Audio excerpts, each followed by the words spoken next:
What's going on, guys? Welcome to the basement. So today we're going to check out some really amazing horror stories, some of the best ever written actually in the past 70 years. Similar to Tales from the Crypt and the Vault of Horror, we have The Haunt of Fear. Stay tuned.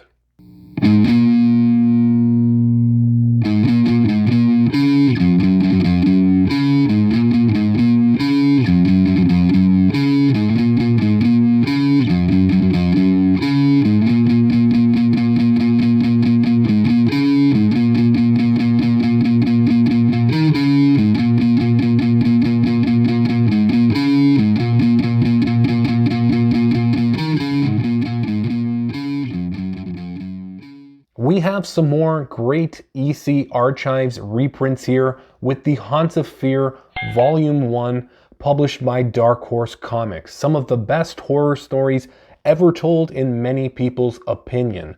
We have an introduction by Grant Giesman talking about the preservation and importance of these stories. We also have a foreword by Robert Englund, some pretty unforgettable stories in here that branched off into the Tales from the Crypt TV series as well. So if you're not familiar with these books, they are horror stories originally published by EC Comics back in the early 1950s. Titles such as Tales from the Crypt, The Vault of Horror, Shock Suspense Stories, Weird Science, and so on.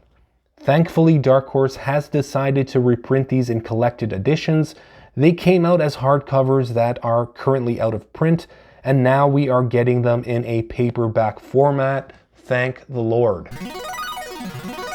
So this book collects The Haunt of Fear numbers 15 through 17 and numbers 4 to 6.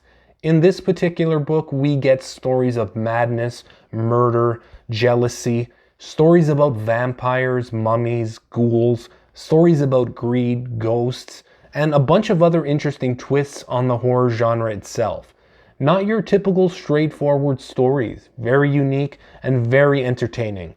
It feels like I can reread every story in here without getting bored of it. So just to give you a few examples of what's in here, of the 30 plus stories you do get, they're usually 5 to 8 pages long. We'll give you just a few examples here. This one here is one of my favorite. It's called The Wall. It's a psychological horror story about a married couple. The husband accidentally kills his wife while attempting to kill his wife's beloved cat. He ends up burying her behind a brick wall in the cellar, but as the weeks go by, he continues to hear cat noises and meowing coming from behind the wall. Let's just say this one has an interesting ending for you cat lovers out there. Here's one called Television Terror, which was actually made into an episode of Tales from the Crypt. It's about a television crew filming the inside of a haunted house that's being broadcast live on TV.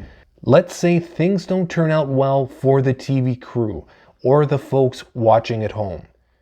And we'll check out this one more. This one is awesome. It's called The Hunchback, and it's about this guy with a hump on his back that everyone is afraid of. The Hunchback's friend tries to help him, only to discover that the hump on his back is actually a Siamese twin that is underdeveloped and forces him to do his evil, horrific bidding. And these aren't the best stories in here. They're all equally as good. Like I said, they're about 5 to 8 pages each. They're heavy on the dialogue, but they feel balanced and very satisfying to read. You usually get an introduction by a crypt keeper, the evil witch, etc. A person asked me about the glued binding in a previous EC Archives collection video I made. The quality is actually quite good. It's a hybrid of glue and sewn binding as well. Sure, the books feel a little flimsy because of their size. These are very affordable, and they're a little less than half the price of the hardcovers, which good luck finding those because most of them are long gone. If you're into the horror genre, definitely give these a try. You won't be disappointed. Until next time, guys, if you like what you see, make sure to hit that like and subscribe button, and we will for sure see you next time. Take care.